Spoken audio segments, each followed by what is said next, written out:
Todd Young Online presents Young Tales. Tales for the young and the young at heart. Today's story, Bulfinch's Mythology. Stories of gods and heroes. The story of Pyramus and Thisbe. Pyramus was the handsomest youth, and Thisbe the fairest maiden in all Babylonia, where Semiramis reigned. Their parents occupied adjoining houses, and neighborhood brought the young people together, and acquaintance ripened into love. They would gladly have married, but their parents forbade. One thing, however, they could not forbid, that love should glow with equal order in the bosoms of both. They conversed by signs and glances, and the fire burned more intensely for being covered up. In the wall that parted the two houses there was a crack caused by some fault in the structure. No one had remarked it before, but the lovers discovered it. What will not love discover? It afforded a passage to the voice, and tender messages used to pass backward and forward through the gap. As they stood, Pyramus on this side, Thisbe on that, their breaths would mingle. "Oh, wall," they said, "why do you keep two lovers apart? But we will not be ungrateful. We owe you, we confess, the privilege of transmitting loving words to willing ears." Such words they uttered on different sides of the wall, and when night came and they must say farewell, they pressed their lips upon the wall, she on her side, he on his, as they could come no nearer. Next morning, when Aurora had put out the stars and the sun had melted the frost from the grass, they met at the accustomed spot. Then, after lamenting their hard fate, they agreed that next night, when all was still, they would slip away from watchful eyes, leave their dwellings and walk out into the fields, and to ensure a meeting, repair to a well-known edifice standing without the city's bounds, called the Tomb of Ninus, and that the one who came first should await the other at the foot of a certain tree. It was a white mulberry tree and stood near a cool spring. All was agreed on, and they waited impatiently for the sun to go down beneath the waters and night to rise up from them. Then cautiously Thisbe stole forth, unobserved by the family, her head covered with a veil, made her way to the monument and sat down under the tree. As she sat alone in the dim light of the evening, she descried a lioness, her jaws reeking with recent slaughter, approaching the fountain to slake her thirst. Thisbe fled at the sight and sought refuge in the hollow of a rock. As she fled, she dropped her veil. The lioness, after drinking at the spring, turned to retreat into the woods, and seeing the veil on the ground, tossed and rent it with her bloody mouth. Pyramus, having been delayed, now approached the place of meeting. He saw in the sand the footsteps of the lion, and the color fled from his cheeks at the sight. Presently he found the veil all rent and bloody. "Oh, hapless girl," said he, "I have been the cause of thy death. Thou, more worthy of life than I, hast fallen the first victim.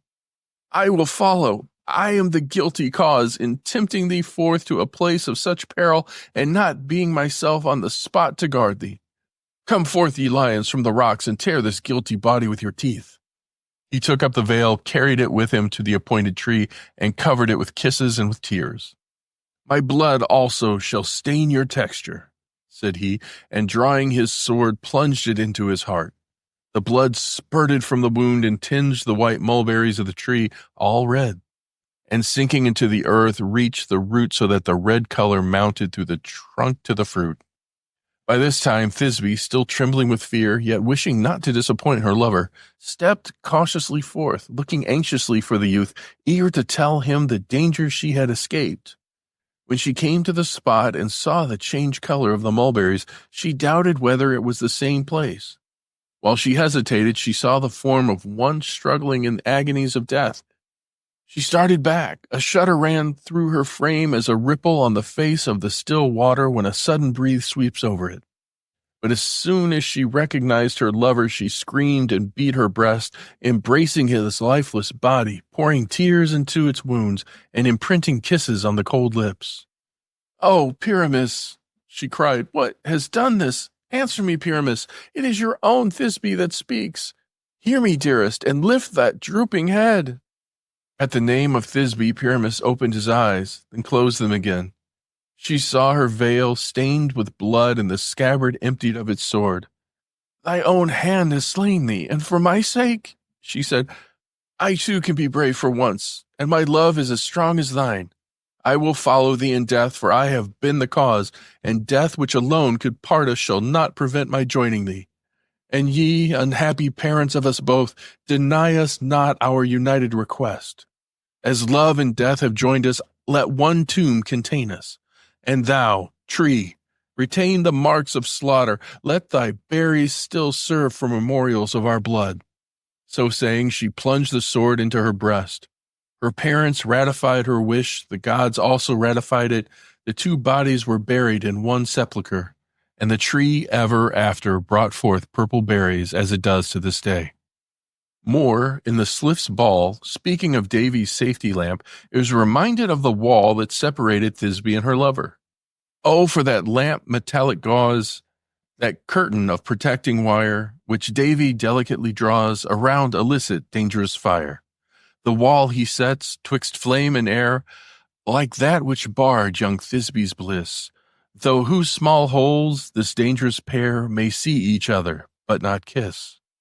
In Mickle's translation of the Luciad occurs the following allusion to the story of Pyramus and Thisbe. And the metamorphosis of the mulberries, the poet is describing the island of love. Here each gift Pomona's hand bestows, in cultured garden free uncultured flows, the flavor sweeter and the hue more fair than e'er was fostered by the hand of care.